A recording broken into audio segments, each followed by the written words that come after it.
Side quest unlocked. I cut and polished this cabochon at my gem club last week and have decided I'm going to keep the momentum going and set it in copper. This is some of the copper left over from my last project. I've got two pieces of this and a little piece of copper pipe that I've cut up and flattened, and I'll be making jewellery out of all of this. First things first, I'm going to anneal the copper. And what this does is it softens it up so that it makes it easier to work. This is something I learned from the last cab that I made, last pendant, and is something that I'll be incorporating into a lot of my work. This makes things so much easier, makes the metal so much more pliable and malleable, so I recommend doing this if you haven't already gotten annealed metal. Now for the fun part, shaping it. It looks like I'm struggling here, and you know what? I am. the the cabochon has got such a waxy uh, polish on it. Like it's so hard to kind of hold up against the metal without it kind of slipping and sliding. And yeah, I really really kind of struggled with this.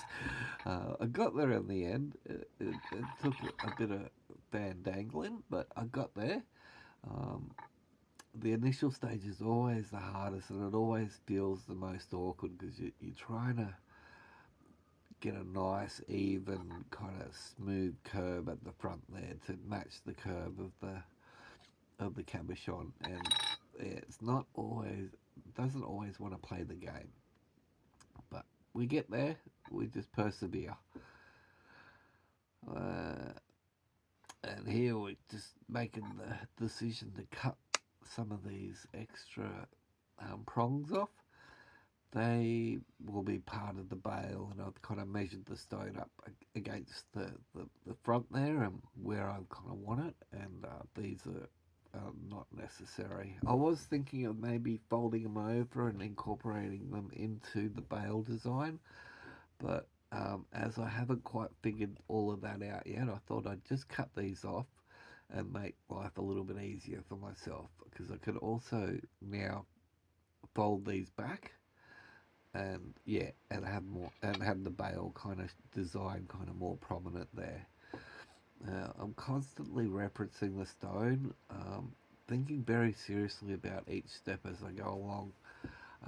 Going to be notching the prongs as well, something Karen from Ozone Arts told me.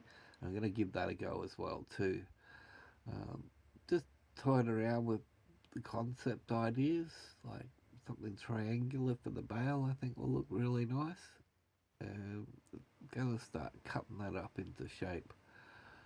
These Tim snips are brand new.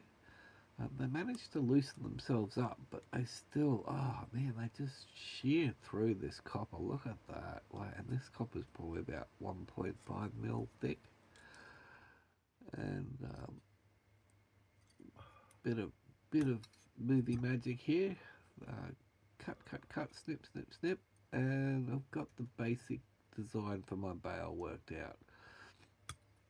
Kind of going with like a diamond shape, and that'll be bent over itself um, to make a loop, and it'll be a hard bale up against the rest of the pendant. I'm kind of getting an idea of what it's going to look like. I think this is going to turn out alright. I really like how this has kind of taken shape. Off screen, it all happened really fast. I just kind of found something that I thought would make a good shape for it, and when I tested it, I kind of just folded it all over in one go. I was like, oh, that happened, and sadly that was off camera, but this is what it turned out like, and I think it's going to be really cool. Now I have to make a hard decision to cut or not to cut. Eek. Well, to cut it is. Um, this will, yeah, I think this will look really cool, and it'll kind of set the stone like off the chest a little bit when it hangs as a pendant, So I think this like is a good design choice, and aesthetically looks really cool as well too. Does give me something to think about with those top prongs there. Like, what am I gonna do with those? They're a little bit kind of up and out of the way, but I'm thinking I might try something decorative with those. So just kind of referencing the stone, like backwards and forwards, and using your imagination with the prongs kind of folded over, you can kind of see where I'm going with this. The bottom two prongs will cradle it, and the top two prongs will kind of hold it in place.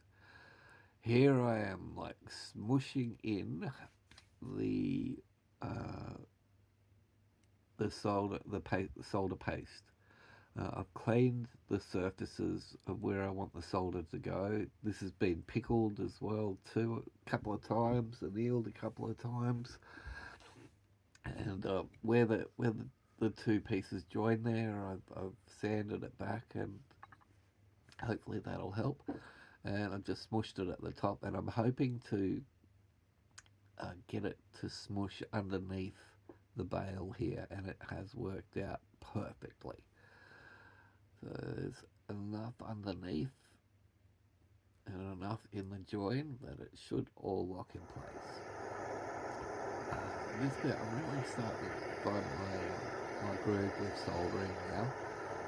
Need to work on working out how much solder exactly I need. I thought because the stone will be covering most of the soldering job up here, I didn't mind too much if there was a bit of excess, but I think once I start using like precious metals like silver and gold, it's something I need to factor in and be a bit more precise with. After a pickle, pull out these kind of resin kind of, I'm not sure what they're called, but gee, they really clean the copper up well. I like this kind of matte finish as well too. It's only at 600, so it's a little bit dull. I think if I went for a super shiny finish, it would probably make it look a little bit cheap. This way it's a little bit, kind of gives it a little bit more of an antique sort of look, I reckon. Yeah, I like the kind of matte finish with the copper. Now for the fun part of kind of orienting the stone and folding over. First, like this is how easy it is now. After it's been annealed, I can do it with my thumb. But it does go a lot better with like the back of a set of pliers. These ones have got a really good surface area, so I like these ones. So can't slip up too much. See how easy that was? That's the difference annealing makes. Like I struggled for hours on the last pendant doing that. And this is the final product. I think this looks really, really cool. It's like a nice kind of minimalistic kind of cradle for the stone. Incidentally, the stone ended up being jade. It's a type of jade. It's got chromite in it. I was a bit curious. It was one that was a slab that was given to me, so I wasn't 100% sure what it was. But just going off of the chrome inclusions and the luster and how hard it was to cut and polish, I'm going with jade. If you made it all the way to the end, you rock. Thank you very much for your support. If you want to support the channel more, please feel free to hit the subscribe button, the notification bell, and if you like this video, give it a thumbs up. If you have any questions, please feel free to leave them in the comments. Any criticism is also welcomed. Really trying to make this channel the best I can, and any feedback is very welcomed. Thanks for watching, guys. See you in the next one.